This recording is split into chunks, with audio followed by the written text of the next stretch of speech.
Welcome to the Jedi Ranger. I'm John Bayer 555, and this is my review of Star Wars Andor Season 2 Episodes 4, 5, and 6.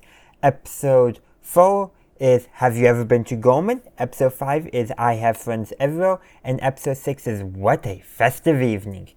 So, this is the second arc of these shows so far, and it continues on. We're getting into the Gorman stuff.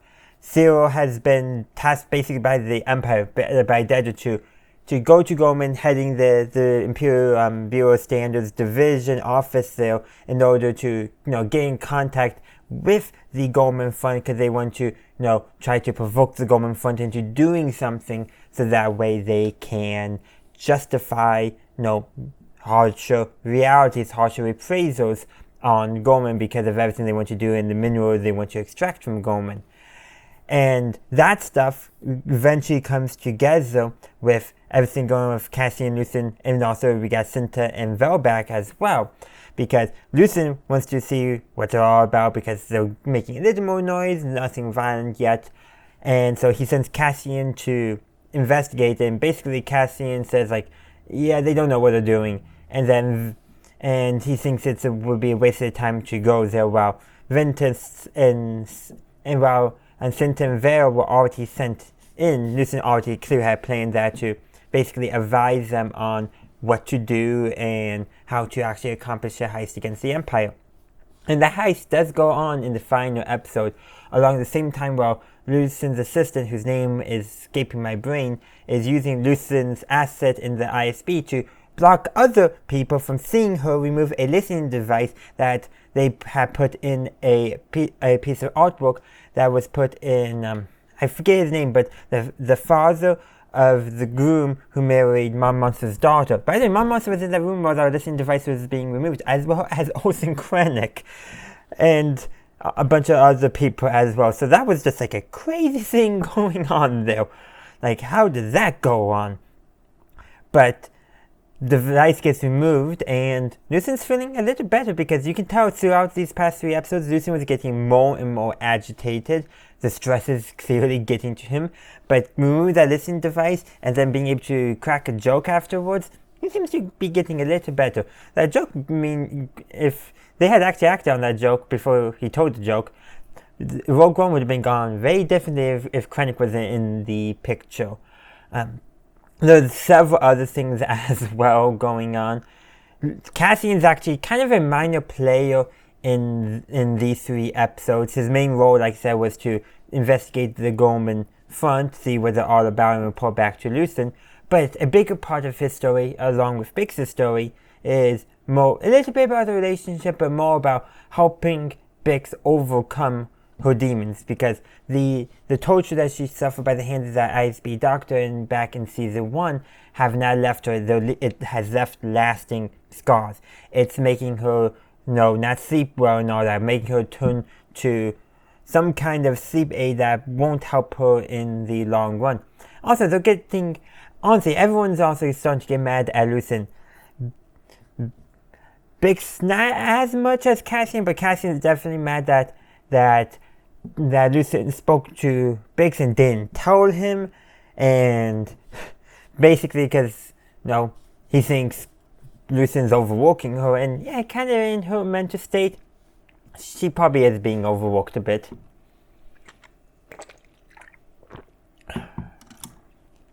But also, But also, Vel and Cinta are getting frustrated at Lucen as well for kind of using them. Lucen's making enemies among his allies. And that probably includes Saw Gerrera, because he's going crazy, stealing Rhydonium as not to be used as a fuel or anything like that, but as a substance. And Wilhelm, getting him involved in that, that's not going to go well. It's just not. And now, honestly, I totally understand why the rest of the Rebel Alliance one has let Lucen probably fade into the echoes of history, and why they're distancing themselves from Saw later on in the timeline, because Saw is a bit crazy. And the death of his sister way back in the Clone Wars is still affecting him deeply as well, because he mentions her elusively, but unless you know what he's talking about, you might think he's just crazy, and he is just crazy, but he's crazy with being crazy at the same time. Does that make sense? Because it barely does, because, yeah.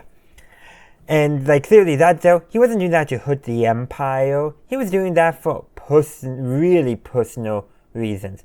But, of course, that's not all that's going on. Why would that be all that's going on? Because everything comes to a head. Honestly, my small reviews are blending together, but Cinta does not survive helping the Gormans heist because while they told the Gormans only Val and Cinta will carry blasters, one of them still carried the blaster and fired it, not knowing what to do, and accidentally shot Cinta. And, well, Val's taking it way better than so they had started that last episode, rekindling their relationship, but then the incident happens during the heist. And, yeah, and she's holding it together, but barely. She kind of lays it off on that Gorman front member who clearly is regretting his actions. But at the same time, it's like, when you're in that line of work, you got to, be prepared not to make mistakes. And because with the Empire having Cyril there, Cyril's spying on what's going on. So he hears the shot going on, and he doesn't know what happened, but the fact that a shot was fired, that is going to go right into the Empire's hands, which is exactly what they wanted. The Empire wanted the Gorman Front rebels to do something, and they wanted a mistake to be made, and the mistake was made. Cassian was right in many regards. The Gormans were not ready for this. But Lucien is an accelerationist. He wanted something to happen. He wants to provoke the Empire. And in the long run, he's actually kind of right. I'm not a big fan of accelerationism, but in the way the Star Wars is telling the story of the Rebel Alliance fighting the tyranny and authoritarianism of the Empire, accelerationism is valid within the context of the story. And if you can achieve goals without being an accelerationist, you should. And I don't believe accelerationists are a valid form of ideology. I feel like that causes more harm than good. But Star Wars, this time frame in Star Wars specifically, is set in a time period where things are already bad. You can't make things much worse. And that's the only time I could see potentially that being a valid interpretation. But I still personally am not a big fan of accelerationism. But that's getting outside the context of Andor. But is it really? Because Lucien has, since season 1, always been described as a accelerationist. But the main thing I want to talk about, actually the two main things left to talk about, is the ending. So the main ending of there's the ending where, like in the first 3 episodes, they have all the plot lines, basically the final action going on at the same time, but not, because the combination of Cassian and Bix's story in these 3 episodes is separate. So you have Lucien's assistant disarming or removing the listening device while the heist is going on and cutting back and forth there. Saul's stuff was finished in the last episode, doesn't really play a role here. So that goes on, but at the same time, once that's done, we get to see what Cassian and Bix were up to, which involved breaking into an Imperial facility. That ISB doctor from season 1 gets Bix strapping him to his own torture device and making him bear his own torture before she leaves the building, dispatching an Imperial guard, which, by the way, that was causing her issues way back at the start of these 3 episodes, where Cassian had to dispatch an Imperial Army trooper because he saw what was going on. And that could have compromised their mission. So, and then they detonate an explosive, killing the doctor, I guess. As shown with Bix, you can definitely somewhat recover from the torture, though the lasting trauma lasts. And while you could read that scene as Bix taking her revenge, given how they've presented this a lot as her demons, this is more her confronting her demons, confronting them. And once they're confronted, they're going to be easier to not necessarily forget about, but move past, but deal with, to live with, without those demons controlling Bix's life. And I think once that happens, Cassian, lighten up a little bit too. So, really great ending, and a good cathartic moment for Bix to really let her confront her demons and confronting the source of her demons specifically.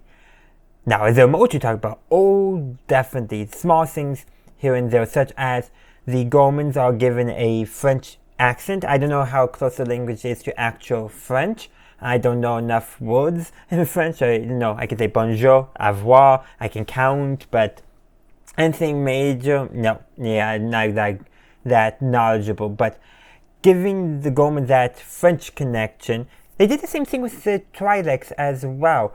But that makes it very easy, I think, to connect them to World War II and the French resistance, the French partisans, and also the French, or was it that Spanish? Yeah, no, I think both of them had resistance groups called Maquis back in World War II.